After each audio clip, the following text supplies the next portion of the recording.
એક નાના ગામમાં દીપક નામનો એક છોકરો રહેતો. તે હંમેશા દરેક કામમાં જલ્દી કરતો અને તરત જ પરિણામ ઈચ્છતો.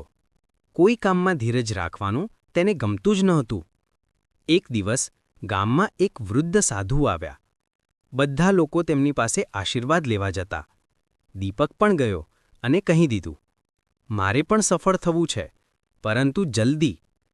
સાધુ સ્મિત કરીને તેને એક નાનું બીજ આપ્યું. આ બીજ વાવો અને દરરોજ તેને પાણી આપજો. જ્યારે આ વૃક્ષ બનશે ત્યારે તારી સફળતા પણ ખીલે છે. દીપક આનંદથી બીજ લાવીને વાવી દીધું. 2-3 દિવસ તેણે પાણી આપ્યું, પરંતુ કોઈ ફેર ન દેખાયો. તે ગુસ્સે થઈ ગયો. આમાં કંઈ જ નથી, વૃક્ષ ક્યારે બનશે? તે બીજ કાઢી નાખવા જતો હતો ત્યારે તેની દાદીએ કહ્યું, બાળક, સફળતા પણ બીજ જેવી જ હોય. ધીરજ રાખ, વિશ્વાસ રાખ. થોડા દિવસમાં નહીં, પરંતુ સમય આવે ત્યારે જ ખીલી ઉઠે.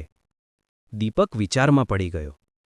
તેણે ફરીથી તેને માટીમાં મૂકી દીધું અને રોજ પાણી આપતું રહ્યું.